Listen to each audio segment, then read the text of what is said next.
Hello बच्चों, कैसे हो? बढ़िया। अरे आप बढ़िया तो हम भी एकदम और ज़बरदस्त। ठीक है, तो चलिए बच्चों, आज आप लोगों के लिए मैं इतना ज़बरदस्त, इतना बेहतरीन एक ट्रिक लेकर आया हूँ जिसे देखने के बाद आप कहेंगे अरे सर पहले क्यों नहीं बताया। कोई बात नहीं, आज जो मैं आपको बताने वाला हूं वो बताने वाला हूं ऑब्जेक्टिव यानी कि एमसीक्यू क्वेश्चन का 100% सही जवाब कैसे दिया जाए। दोस्तों आजकल आप लोग देखते होंगे कि कोई भी एग्जाम हो, चाहे वो कोई कॉम्पिटिटिव एग्जाम हो, चाहे वो बोर्ड एग्जाम हो, चाहे अलग अलग स्टेट बोर्ड का एग्जाम हो, उसमें ऑब्जेक्टिव क्वेश्चन बहुत ज़्यादा पूछे जाते हैं। ऑब्जेक्टिव में भी कैसे? एमसीक्यू, मल्टीपल चॉइस क्वेश्चन, जिसमें आपको एक क्वेश्चन होगा और उसके 4 ऑप्शन होंगे। और कभी कभी वो 4 ऑप्शन इतने उलझाने वाले हो जाते हैं कि आपको तो समझ में ही नहीं आएगा कि मैं किस में टिक लगाऊं। तो चलिए, चिंता की कोई बात नहीं है, आज मैं आप लोगों के लिए एक ऐसा ट्रिक लेकर आया हूं कि अगर आपने कम भी पढ़ा है तो आप तुक्का लगाएंगे। राम और श्याम का नाम लेकर नहीं, मेरा नाम लेकर आप तुक्का लगाइएगा, आपका आंसर होगा सही। तो चलिए वीडियो को लास्ट तक जरूर देखिएगा, इस पूरे ट्रिक को जरूर समझिएगा। और हाँ, वीडियो पसंद आए तो लाइक जरूर कर दीजिएगा और अपने दोस्तों के पास जरा शेयर भी तो कर दीजिएगा, ताकि उनको भी पता चले कि किस तरह से एमसीक्यू क्वेश्चन को सॉल्व किया जा सकता है। और हाँ, चैनल को सब्सक्राइब करके बेल बटन को जरूर दबाइएगा। तो चलिए वीडियो को शुरू करते हैं। सबसे पहला ट्रिक है देखो, ठोको और निकलो। जी हाँ, ये ट्रिक एकदम जबरदस्त, एकदम टाइम बचाने वाला। तो इसमें आपको क्या करना है, सबसे पहले क्वेश्चन आपके हाथों में जैसे ही आते हैं आप शुरू से लेकर लास्ट तक क्वेश्चन पढ़ना शुरू कीजिए। क्वेश्चन देखिए, क्वेश्चन नंबर 1 देखा, समझ में आ गया, आंसर पता है, टिक मार दिया यानी ठोक दिया और आगे निकल गया। अगले क्वेश्चन पर गए, 2 नंबर क्वेश्चन देखा, समझ में नहीं आया, छोड़ दिया, आगे बढ़ गए। 3 नंबर क्वेश्चन पर गए, देखा, समझ में आ गया, ठोक दिया। चौथे नंबर पर गए, देखा, समझ में नहीं आया, आगे बढ़ गए। कहने का मतलब क्या है, क्वेश्चन को देखना है, एक बार में समझ में आ जाए तो ठीक है, आंसर भी समझ में आ जाए तो टिक लगा दो, नहीं समझ में आ जाए तो आगे बढ़ जाओ। लसके नहीं रहना है, रुकना नहीं है। तो इससे क्या होगा, एक बार पूरा का पूरा आप क्वेश्चन, पूरी की पूरी क्वेश्चन आपके सामने एक बार आ जाएगी। और जब दूसरी बार आप फिर 1 नंबर से शुरू करेंगे तो आपको उसका आंसर बहुत हद तक और क्वेश्चन भी बहुत हद तक समझ में आ जाएगा। चलिए, इसके बाद जो सेकंड ट्रिक है वो सबसे बेहतरीन ट्रिक है। चलिए चलते हैं उस ट्रिक की ओर।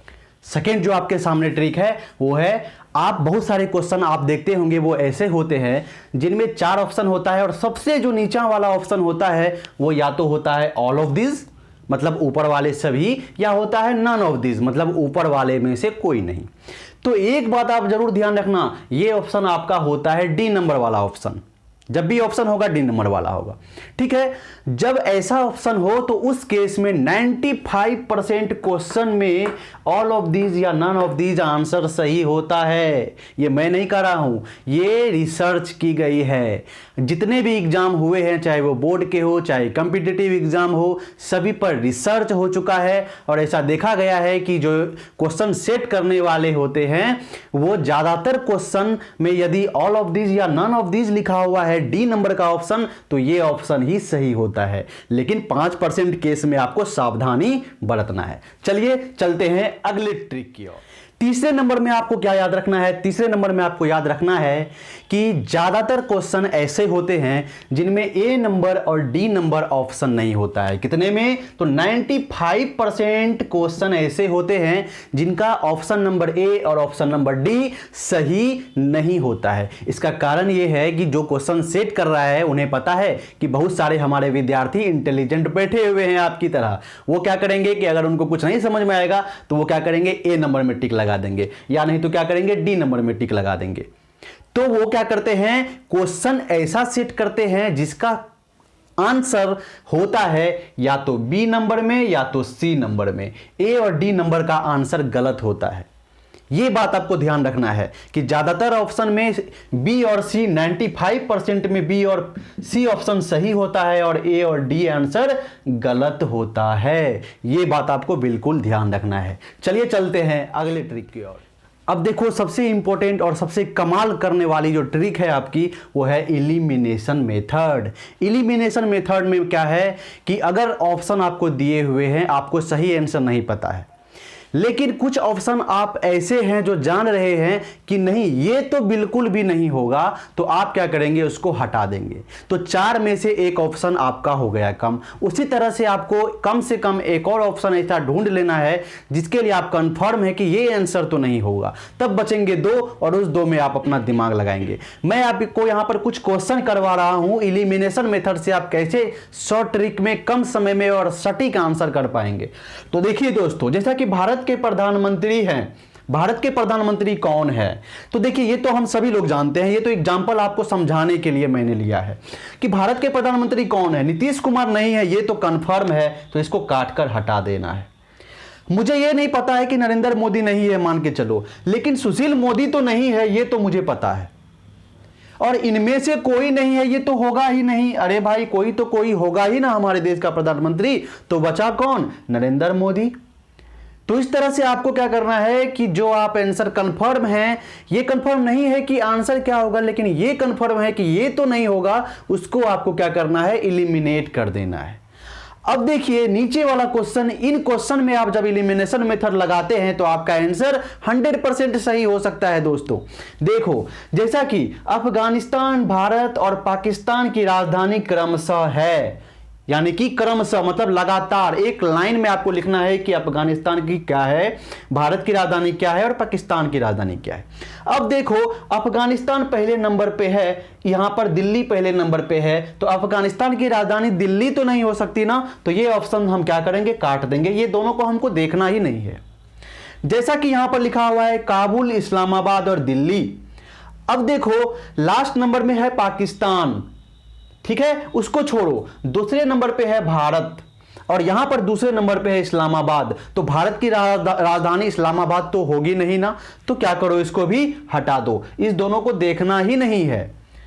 कहने का मतलब है मुझे सिर्फ ये पता है कि भारत की राजधानी कहां है, मुझे अफगानिस्तान और पाकिस्तान की राजधानी नहीं मालूम, लेकिन मुझे भारत की राजधानी मालूम है। तो हम बीच वाले ऑप्शन को, सिर्फ बीच वाले ऑप्शन को देखेंगे। तो बीच में यहां पर काबुल है, नहीं, भारत की राजधानी काबुल नहीं है, इस ऑप्शन को हटा देंगे। बीच में है इस्लामाबाद, नहीं, भारत की राजधानी इस्लामाबाद नहीं है, इस ऑप्शन को हटा देंगे। बीच में है दिल्ली, जी हां, दिल्ली मिल गया आंसर, भारत की राजधानी है दिल्ली। ये बीच में दिल्ली हमारा ये ऑप्शन हो गया सही। हमें इधर और इधर देखना ही नहीं है पाकिस्तान की क्या है और इस्लामाबाद और जो है या अफगानिस्तान की क्या है। मैं सिर्फ एक की राजधानी जानता हूं और इसी से मेरा आंसर सही हो जाएगा। है ना जबरदस्त ट्रिक। अब इसी ट्रिक पर 2 और मैं आपको क्वेश्चन दिखा रहा हूं जो आप एलिमिनेशन मेथड से 100% सही करके आएंगे। तो चलिए देखिए। अब देखिए इसी एलिमिनेशन मेथड से आप और कुछ अलग अलग तरह के क्वेश्चन को सॉल्व कर सकते हैं। जैसा कि ये क्वेश्चन है, भारत एक डैश देश है। इस खाली जगह पे आपको ऑप्शन भरना है। भारत एक समाजवादी देश है, लोकतांत्रिक देश है, गणराज्य देश है, या भारत एक धर्मनिरपेक्ष देश है, लोकतांत्रिक देश है, गणराज्य देश है। इसी तरह का आपका 2 और ऑप्शन होगा। देखिए अब 3 ऑप्शन दिए हुए हैं, हमको तीनों का आंसर पता होगा तो हमारा आंसर सही होगा, ऐसा आप मत सोचिए। अगर एक भी चीज हम जानते हैं तो हमारा आंसर सही होगा। कैसे सही होगा, तो देखिए हम जानते हैं कि हमारा देश जो है वो अलोकतांत्रिक नहीं है, अनडेमोक्रेटिक नहीं है, हमारा देश लोकतांत्रिक देश है, डेमोक्रेटिक देश है। हम सिर्फ ये जानते हैं, इस दोनों से हमें मतलब ही नहीं है और ये हम जानते भी नहीं है मानकर चलो। फिर भी हम ये जानते हैं कि भारत एक अलोकतांत्रिक देश नहीं है। तो यहां पर अलोकतांत्रिक है मतलब ये ऑप्शन तो नहीं होगा। इस दोनों को देखना भी नहीं है। एक ऑप्शन सिर्फ ऐसा हमें पकड़ना है जो गलत है। अगर आप सही को पकड़ने जाओगे तो आपको तीनों देखना पड़ेगा, लग जाएगा टाइम और हो जाएगा क्वेश्चन गलत। तो तीनों ऑप्शन को नहीं देखना है आपको सिर्फ एक ऑप्शन को देखना है जो गलत हो। और अगर एक भी ऑप्शन गलत है तो वो पूरा ऑप्शन ही क्या हो जाता है, गलत हो जाता है। तो अलोकतांत्रिक है, नहीं भैया ये नहीं होगा। अच्छा लोकतांत्रिक है, लोकतांत्रिक है, ये सही है। अगर आप सही वाले को खोजने जाओगे तो लोकतांत्रिक है, आपको मालूम है, आपको इस दोनों को भी देखना पड़ेगा। उस केस में आपको टाइम लगेगा तो आप कंफ्यूज होंगे तो आपका क्वेश्चन गलत हो सकता है। आपको ऐसे क्वेश्चन में सिर्फ एक ऐसा ऑप्शन खोज लेना है जो गलत हो, जैसा कि मैंने यहां पर खोज कर दिया। भारत एक अलोकतांत्रिक देश नहीं है, भारत एक लोकतांत्रिक देश है। ये ऑप्शन हमारा हो गया गलत, ये हमारा हो गया एलिमिनेट, हट गया। इसी तरह से हम चारों ऑप्शन में देखेंगे, कोई ऐसा ऑप्शन हमें जरूर मिलेगा जिसमें तीनों का तीनों सही हो, उसमें हम टिक मारेंगे और हमारा क्वेश्चन होगा बिल्कुल सही। तो दोस्तों ये ट्रिक आप जरूर अपनाएं, देखो ठोको और निकलो। उसके बाद ऑल ऑफ दीज या नन ऑफ दीज रहेगा तो 95%। अगर आपको नहीं आता है आंसर, उस केस में आप इस दोनों को जरूर टिक मारेंगे। छोड़ नहीं देना है, क्वेश्चन को छोड़ना नहीं है। अगर निगेटिव मार्किंग ना हो तब, और यदि जैसे कि बोर्ड एग्जाम में निगेटिव मार्किंग नहीं होता है, गलत भी आप जवाब दे देंगे तो आपको वो नंबर नहीं मिलेगा, लेकिन कटेगा भी नहीं। ठीक है। दूसरा या ए और डी वाला ऑप्शन, ज्यादातर 95% क्वेश्चन में ए और डी क्वेश्चन जो होता है वो ऑप्शन रॉन्ग रहता है, और बी और सी में से ही कोई होता है। लेकिन 95% है, याद रखना। 5% वाला में आपको दिमाग खोल कर रखना है और सजग रहना है। और लास्टली एलिमिनेशन मेथड, सबसे ज्यादा इंपॉर्टेंस आपको एलिमिनेशन मेथड है। तो चलिए दोस्तों, मैंने जो भी अनुभव किया और जो भी रिसर्च से मुझे पता लगा, मैंने आज आपके साथ शेयर किया। अगर आपको ये वीडियो पसंद आया होगा तो आप जरूर हमारे वीडियो को लाइक कीजिएगा और चैनल को सब्सक्राइब जरूर कर दीजिएगा। और हाँ, उन बच्चों को तक जरूर पहुंचा दीजिएगा जिसका एग्जाम अब आने वाला है, लास्ट समय है और वो टेंशन ले रहे हैं। इसको देखने के बाद आपका एमसीक्यू का हल करने का आपका प्रॉब्लम खत्म हो जाएगा। चलिए मिलते हैं फिर से हम लोग अगले क्लास में और अगले नए एक वीडियो के साथ। धन्यवाद।